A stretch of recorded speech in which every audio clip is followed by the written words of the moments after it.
వేదిక మీద ఉన్న సోదర సోదరిమణులకు, పెద్దలకు, వేదిక ఎదురుగా ఉన్న సోదర సోదరిమణులకు, పెద్దలకు, అదేవిధంగా అనేక మంది ఇక్కడ సంఘ సేవకులు, సంఘ సంస్కర్తలు, సేవా తత్పరం కలిగినటువంటి మేధావులు, వాళ్ళందరికీ నా యొక్క హృదయపూర్వక నమస్కారాలు తెలియజేస్తున్నాను.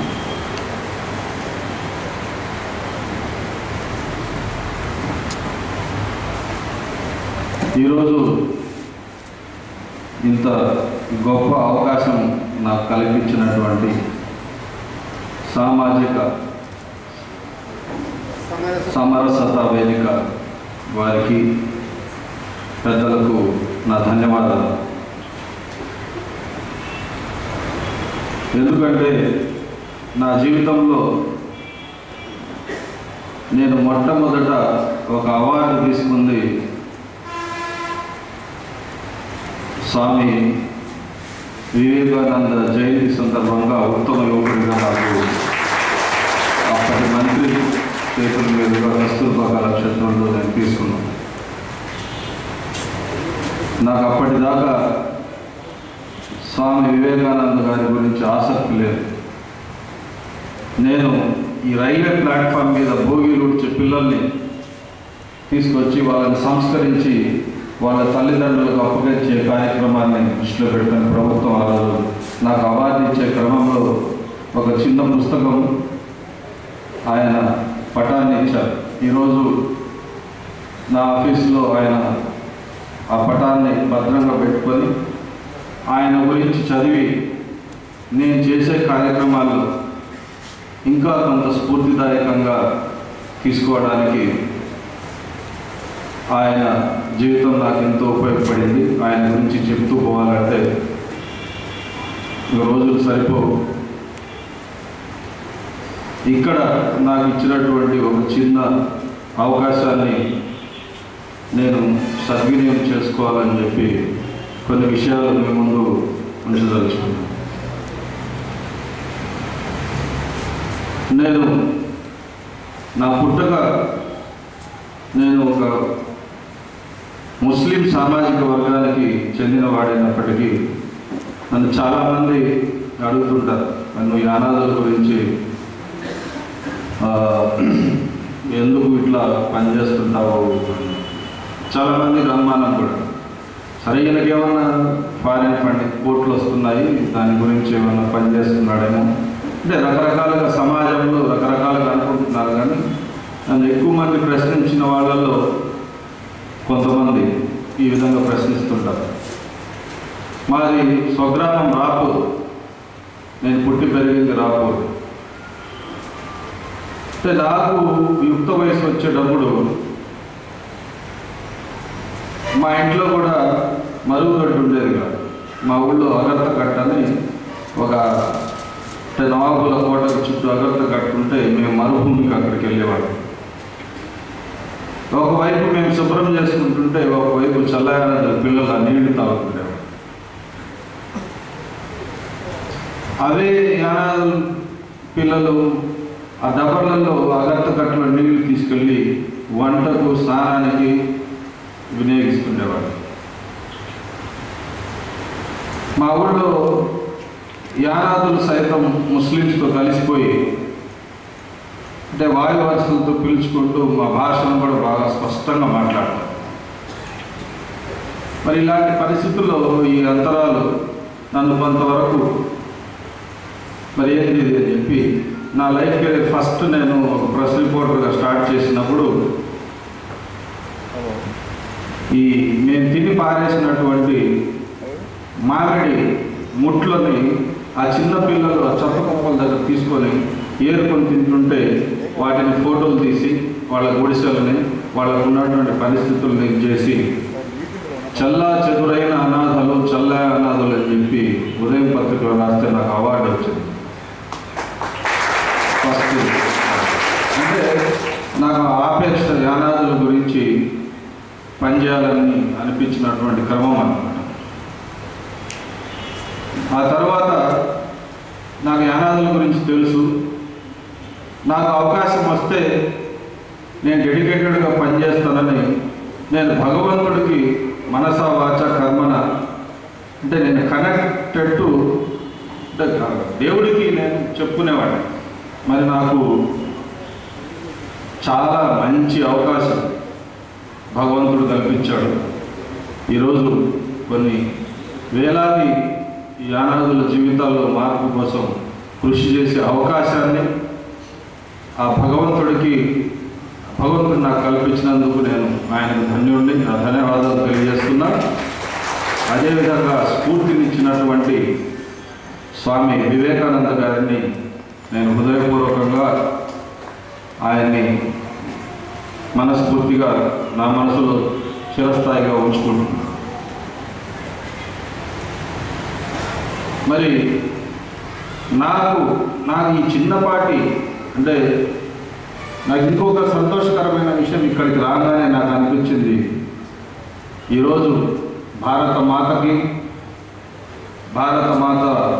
ముద్దు బిడ్డ అయినటువంటి స్వామి వివేకానందతో సమానంగా ఈరోజు వెన్నెలకంటి రాఘవయ్య గారి చిత్రపటాన్ని చూసి నేను చాలా ఆనందపడ్డాను. ఎందుకంటే ఈ ప్రాంతంలో అట్టడుగు ఉన్నటువంటి అత్యంత పేదరికాన్ని అనుభవిస్తున్నటువంటి ఒక జాతి గురించి అహర్నిశలు కృషి చేసినటువంటి ఆ మహానుభావుని వారిద్దరితో పాటు పెట్టడం నాకు చాలా ఆనందం అనిపించింది. కాబట్టి ఈ కార్యక్రమాన్ని ఆర్గనైజ్ చేసినటువంటి ఆర్గనైజర్స్కి నేను వారికి పాదాలు వందనం చేస్తున్నాను. ఎందుకంటే సమాజం అంటే చాలామంది అనుకుంటుంటారు అంటే మనం సమాజానికి ఏదైనా చేస్తే మనల్ని గుర్తుపెట్టుకోరు. సమాజంలో ప్రజలు ఎప్పుడు కూడా వెలుగులు కాదు. ఈరోజు ప్రధానమంత్రులుగా చేసినటువంటి చాలామందిని మర్చిపోయారు. కేవలం ఒక మన్యంలో ఒక చిన్న గిరిజన తాండాల్లో పనిచేసినటువంటి అల్లూరి సీతారామరాజుని ఈరోజు మర్చిపోలేదు.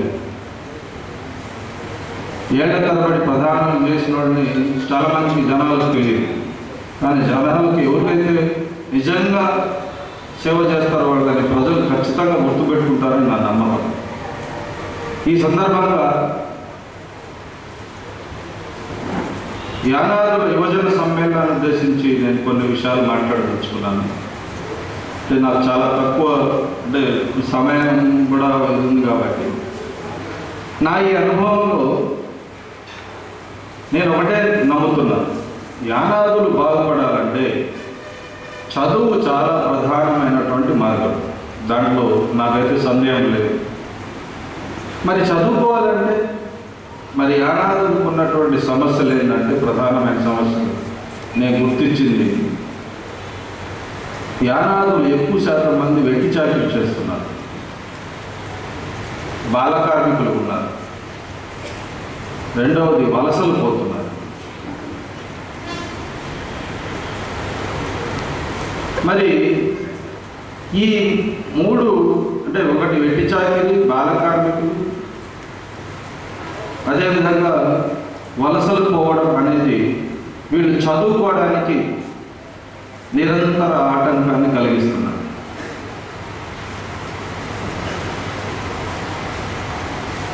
ఎందుకంటే యానాదులకి అంటే వలసలు పోయేటప్పుడు వాళ్ళ పిల్లల్ని ఒక చోట పెట్టి వెళ్ళేదానికి అవకాశం లేదు, భద్రత లేదు. వాళ్ళు వాళ్ళ పిల్లల్ని కూడా తీసుకొని వేరే చోట పనులకు వెళ్తారు. మరి ముఖ్యంగా యానాదులు ఎక్కువ శాతం మంది వలసలు వెళ్ళి పనిచేసే పనులు ఇటుక బట్టీలు, సవక తోటల్లో, బొగ్గు కాల్చే చోట్ల, అడవిలో మరి ఇలాంటి పనుల్లో వాళ్ళు పిల్లల్ని ఆ గ్రామంలో వదిలిపెట్టే వసతులు వాళ్ళు ఉండవు. ఎక్కడో కాదు, పట్టణంలో కూడా గూడూరులో ఒక సంవత్సరం క్రితం వరదానగర్లో ఒక బాలింత మరుగుదొడ్డి కోసమని చిన్న బిడ్డని మంచం మీద అంటే కింద పండేసి వెళ్తే పంది నోట్లో కలుసుకొని వెళ్ళి తీసుకెళ్ళి మరి ఈరోజు కూడా యానాదులు చిన్న చిన్న గుడిసెల్లో వాళ్ళు వండుకున్నటువంటి ఆహారాన్ని కూడా భద్రంగా పెట్టుకునేటువంటి పరిస్థితులు లేవు. నేను స్వయంగా ఇటీవల కాలంలో చాలా చోట్ల నేను చూస్తూ ఉంటాను రెగ్యులర్. కుక్ వచ్చి వాళ్ళ అన్నం ఎంగిలి చేసేసిన తర్వాత కూడా దాన్ని పడేయకుండా వాళ్ళు అత్యంత పేదరికం వల్ల వాటిని అట్లే వాళ్ళ పిల్లలు వాళ్ళు తింటుంటారు. వారించలేని పరిస్థితి మనం అక్కడ అప్పటికప్పుడే పెట్టలేని పరిస్థితి. మరి భద్రత విషయానికి వస్తే మరి పిల్లల పరిస్థితి ఇట్లుంది. మరి ఒక్కసారి మనం అన్వయించుకుంటే మరి వాళ్ళు వలసలకు వెళ్ళే చోట్ల ఎలా ఉంటుందో ఒక్కసారి ఆలోచిద్దామని. సౌక చెట్లలో పనిచేస్తే అక్కడ కరెంట్ ఉండదు, తేళ్లు ఉంటాయి, భయంకరమైనటువంటి దోమలు ఉంటాయి. అక్కడ చిన్న ప్లాస్టిక్ పట్టలతో పాములు సంచరిస్తాయని చెప్పి కింద కర్రలతోనే కట్టుకొని అంటే అక్కడ ఉంటారు. మరి తాగేదానికి సరైన నీళ్ళు ఉండవు, కరెంట్ ఉండదు. మనం ఒక్కసారి ఒక్కరోజు ఉండగలమా? అదేవిధంగా బొగ్గు కాల్చే చోట్ల అడవుల్లో తీసుకెళ్ళి కట్లు ఇల్లీగల్గా నరికిస్తారు. అక్కడే తినాలి, అక్కడే బొగ్గు కాల్చాలి, అక్కడే తినేయాలి. ఇటుక పెట్టిల్లో ఇంకా చెప్పనవసరం లేదు, రాత్రి పగలు పనిచేయాలి. మరి ఇలాంటి పరిస్థితుల్లో ఉంటే వాళ్ళ ప్రభుత్వ సంక్షేమం అంటే మనం చూసే వాళ్ళకి ఏమనిపిస్తుంది అంటే మనం పైన చూడడానికి యానాదులు ఒక చోట ఉండరయ్యా. అంటే కొద్ది మందికి అంటే కొన్ని అలవాట్లు ఉంటాయి.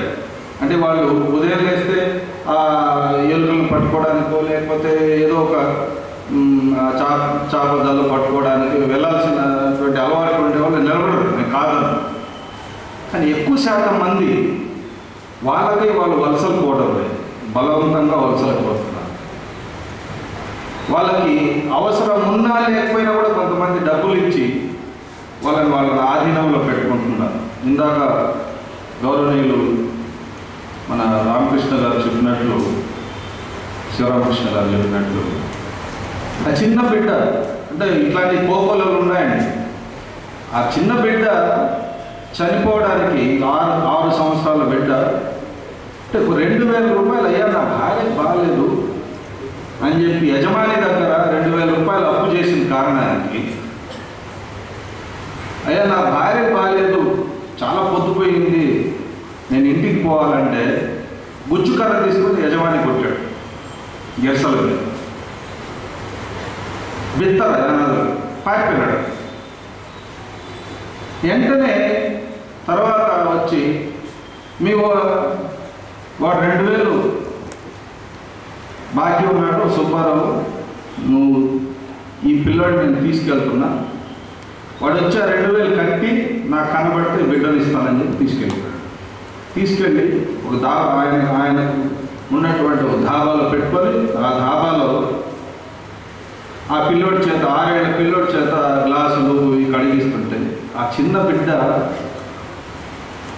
నేను తల్లిదండ్రుల దగ్గరికి పోవాలని చెప్పి మారం చేస్తుంటే వాడిని మలబెట్టుకోవడానికి అతను పెట్టినటువంటి హింస స్వయంగా కలెక్టర్ గారు కూడా కన్నీళ్ళు పెట్టుకున్నారు. మొత్తం సిగరెట్లతో కాల్చడం అంటే వాళ్ళు మలబడిపోవాలన్నమాట, అంటే భయపడి ఉండిపోవాలి. వాడి ఇంటెన్షన్ అది. లాస్ట్కి 3 నెలల్లో వాడు అట్లే చేస్తుంటే వాడి చేతి మీద అట్ల కర్రతో వార్తలు పెట్టాడు అన్నమాట. అవి పుండైపోయి వాడు అన్నం తినేదానికి కూడా లేకుండా దిగులతో చచ్చిపోయాడు. చికెన్ ముక్క తిని దాబాలో గొంతులో ఇరుక్కొని ఎవడు చచ్చిపోయినాడని చెప్పి తీసుకొచ్చి శవాన్ని పడేసుకున్నాడు. అంటే ఒక కుక్క పిల్ల చచ్చిపోతే ఎంత ఇదిగా చూస్తారో ఒక యానాదుల పిల్లల్ని చాలా చోట్ల చూశారు. అంటే అంత గౌరవం, అంటే ఒక మనిషి ప్రాణం మీద అంత ఇదన్నమాట. అంటే ఈడ్చి ఎట్లయితే పడేస్తారో ఆఫ్టర్ ఆల్ అన్నమాట.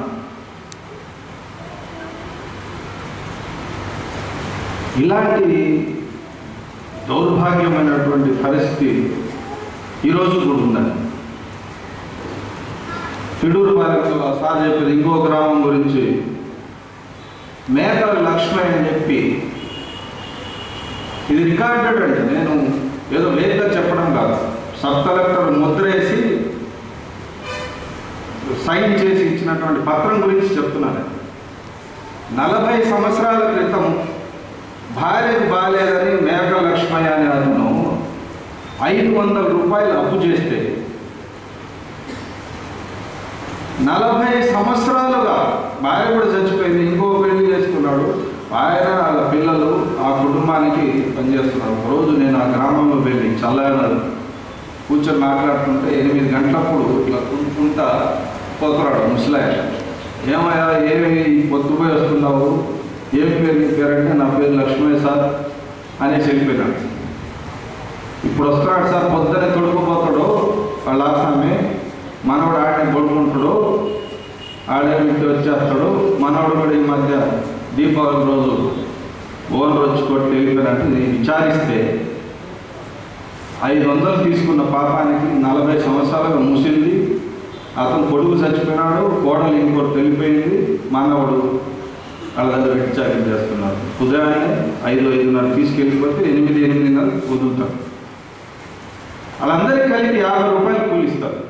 ఆ 50 రూపాయలతో దాహం పోసుకొని వండుకొని తినాలి. ఒక పూట రాత్రికి వచ్చి వండుకుంటే 10-11 వరకు ఆ చిన్న గుడిసెలో అని వెనకాల వెళ్తే ఆ ముసలాన్ని కూర్చొని దంచుతుంది. వాళ్ళు ప్రిపరేషన్ స్టార్ట్ చేశారు. నేను అక్కడ మీటింగ్ పూర్తి చేసుకొని 10:30 తిరిగి వచ్చేటప్పటికి వాళ్ళు వంట చేసుకుంటున్నారు. 64 సంవత్సరాలు పైబడి ఉన్నాయి. మరి అప్పటి నుంచి అతన్ని విడుదల చేయండి అడిగితే, ఈ నన్ను సమయం గురించి అడగడానికి వచ్చారా? లేదు, తొందరగా ముగిస్తానండి. అడిగితే 50,000 అంటే ఆయన చనిపోతూ వాళ్ళ తమ్ముడికి కుటుంబాన్ని అప్పచెప్పి, ఒరే ఈ 500కి 10 ఏళ్ల క్రితం 20 అప్పచెప్పాడు అనమాట, 20,000 వడ్డీ అయింది అని చెప్పి అప్పచెప్తే ఆయన 50,000 చేశాడు. అదే స్టేట్మెంట్ రికార్డ్ చేసి విడుదల చేయడం జరిగింది వెట్టిచాకిరి నుంచి. ఇప్పుడు అతను ఫ్రీ అయినాడు. అంటే మనం ఏ శతాబ్దంలో ఉన్నాము, ఏ సమాజంలో మనం బతుకుతున్నాము, ఎలాంటి పరిస్థితుల్లో సమాజంలో ప్రజలు మన చుట్టూ ఉండేవాళ్ళు ఉన్నారు. సరే, మొన్న నేను కృష్ణయ్య గారిని కలిశాను వాళ్ళ ఇంట్లో. సార్ అల్లూరు మండలం అంటారు కానీ వెన్నెలగంట రాఘవయ్య గారితో ఏ ఊరు సార్ అని అడిగాను. ఏం సార్ అడిగాను? సింగపేట అన్నాడు ఆయన. నేను సింగపేటకి వెళ్ళాను. మరి అక్కడ ఆ గ్రామంలో వెళ్తే ఒక్కో ఇంట్లో 8 మంది సంతానం అండి. నేను ఫేస్బుక్లో కూడా పోస్ట్ చేశానండి, ఎవరన్నా ఫేస్బుక్ ఉంటే చూడండి.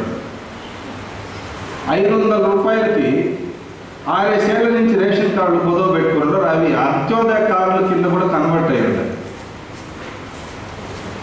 పిల్లలకి బడికి పోతే అంటే వీళ్ళు ఉన్న అవతారం అట్లాగే ఉంటుంది, భయంకరమైన స్మెల్ వస్తుంది. వాళ్ళు వేరే పిల్లలు వాళ్ళని అలౌ చేయరు. మరి ఈ ప్రభుత్వంలో ఇన్ని సంక్షేమ కార్యక్రమాలు ఉన్నాయి, మనం ఎన్నో మాట్లాడుకుంటున్నాం. ఈరోజు చిన్న పిల్లలు డిస్క్రిమినేషన్ స్కూల్లో గురవుతున్నారంటే మరి ఇన్ని చట్టాలు తీసుకొచ్చి ఈ అనాథులకు ఏం సుఖం? విద్యా హక్కు చట్టం తీసుకొచ్చారు. మరి విద్యా హక్కు చట్టం ఎవరు అమలు చేస్తున్నారు? ఎక్కడ జరుగుతుంది? మరి అనాథులకు ఎవరు తొంగి చూస్తున్నారు? అలాగని చెప్పి అనాథుల్లో మార్పు రాలేదంటే మార్పు వచ్చిందండి. ఈ గత 4 సంవత్సరాలుగా కొంత తిరిగి కొంత అడిగేవాళ్ళు కూడా తయారైనారు, మాట్లాడేవాళ్ళు తయారైనారు. సమాజంలో కూడా ఈ అనాథుల పట్ల కొంత దృష్టి పెరిగింది, అందరూ కూడా గమనిస్తున్నారు. ఈ అనాథుల్లో కూడా కొంత మార్పు వచ్చి ముందుకు వచ్చి అడుగుతున్నారు, కాదనలేదు. చదువుకునే వాళ్ళు కూడా చదువుకుంటున్నారు. నేర్పుకోవడం అంటే ఉన్న స్థితికి, అంటే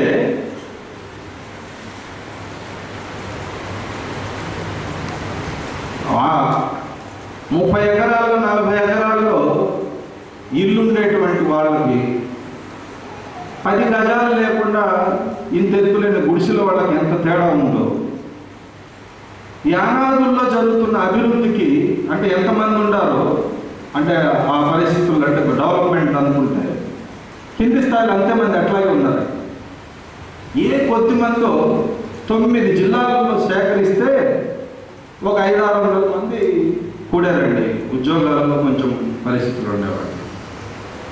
మరి 8,80,000 జనాభాకు పైగా 9 జిల్లాల్లో ఉంటే ఈరోజు కూడా 4% మా సర్వేలో 4% లిటరేట్స్ ఉన్నారు, మిగతా 96% ఇల్లిటరేట్స్. మరి ఈ పరిస్థితులు పోవాలంటే మరి యానాదులు ప్రధానంగా మరి దానికి సొల్యూషన్స్ లేవంటే ఖచ్చితంగా ఉన్నాయండి. సొల్యూషన్స్ కూడా ఉన్నాయి. అవి పెద్ద ఎవరికి నష్టం లేకుండా జరిగేటి. పుట్టకతో యానాదులు మత్స్యకారు ఇది జగమెరిగినటువంటి సత్యం. యానాదులు అనగానే ఏం చేస్తారంటే చేపలు చల్లబట్టుకొని బతుకుతారు. మరి ప్రభుత్వం ఒక జీవో ఇచ్చింది, ఎక్కడైనా కానీ ఒక పంచాయతీలో జలవనరులు ఏవైతే ఉన్నాయో ఆ జలవనరులకు సంబంధించి గిరిజన మత్స్యకార సహకార సంఘాలు ఏర్పాటు చేసి రిజిస్టర్ చేసి ఆ జలవనరుల మీద వాళ్ళకి హక్కులు కల్పించేదానికి ఒక చట్టం జీవం ఉందండి. మరి ఈ జిల్లాలో ఆ చెరువుల మీద ఎవరు పడి మేస్తున్నారో మనందరికీ తెలుసు. మరి యానాదులు తీయొచ్చు కదా, వాళ్ళు చేపలు పట్టుకుని బతుకుతారు కదా. ఎవడైతే దాని మీద తిని బతుకుతున్నారో వీళ్ళనే కూలీలు తీసుకెళ్తారు. ఒరే నువ్వు కిలో పడితే 2 రూపాయలు ఇస్తా, 3 రూపాయలు ఇస్తా, కొరమెండు పడితే 10 రూపాయలు అని వాళ్ళు సంపాదించుకుని తింటున్నారు. రెండవది సహజ వనరుల్లో ప్రధానమైనది వీళ్ళకి చేసే వృత్తులు ఒకటి చేపజాలం, రెండవది భూమి మీద ఆధారపడి బతుకుతున్నారు, కూలి పని.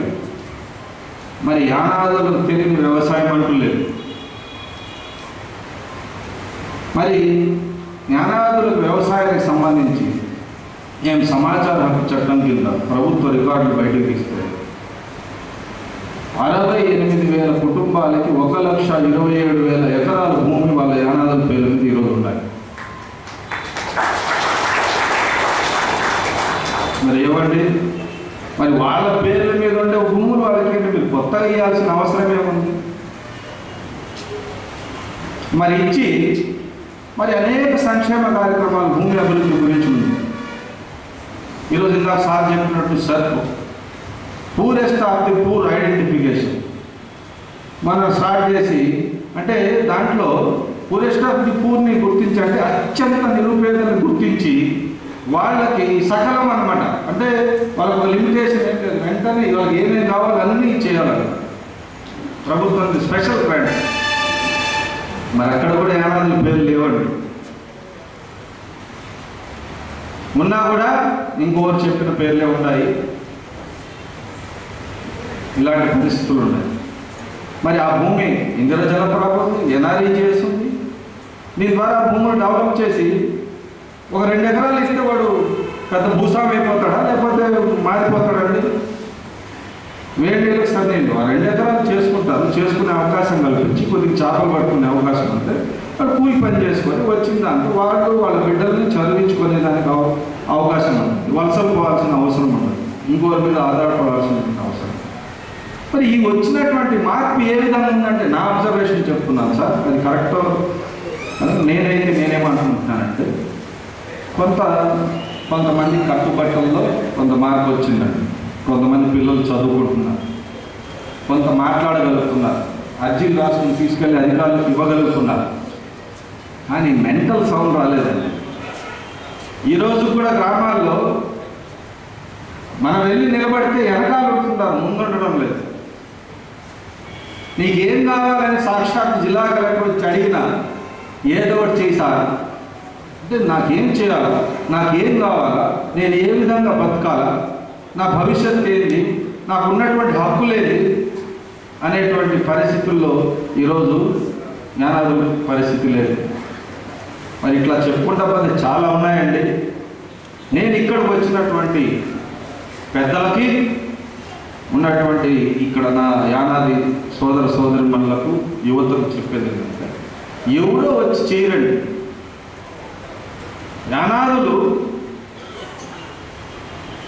మీరు ముందుకొచ్చి ముందు మీ హక్కులు మీరు తెలుసుకొని మీ హక్కుల సాధన కోసం మీరు ముందుండి పనిచేయాలి. ఈరోజు కేవలం యానాదుల్ని నిన్న నేను ఒక చిన్న గ్రామానికి వెళ్తే అల్లూరు మండలంలోనే ప్రభుత్వము ఐటీడీఏ ద్వారా పొలం ఆ గ్రామంలో రెవెన్యూ గ్రామంలో పొలం లేదని పురినిలో ప్రభుత్వమే 27,000 రూపాయలు ఒక అర ఎకరా చొప్పున 27,000 రూపాయలు డబ్బులు పెట్టి కొని వాళ్ళకి 10-15 సంవత్సరాలు 10 సంవత్సరాలు అప్పుడు 10 సంవత్సరాల క్రితం ఇస్తే దాన్ని సాగు చేసుకునే శక్తి లేకపోయేటప్పుడు అప్పుడు చుట్టూ ఈ రొయ్యల గుంటలు ఫార్మేషన్ ఆక్వాకల్చర్ బాగా డెవలప్ అయ్యి వరి పండే అవకాశం లేకపోతే ఇంకొక ఆయన వెళ్ళి నేను దాన్ని డెవలప్ చేస్తాను, నీకు సంవత్సరానికి 10,000 ఇస్తానని చెప్పి తీసుకొని లీజుకి తీసుకున్నాడు. పట్టాలే నేను వాళ్ళ దగ్గరే ఉండే ఒక్కసారి ఇచ్చాడు, దాన్ని వీళ్ళకి తెలియకుండానే ఇంకో వేరే వాళ్ళకి అమ్మేశాడు.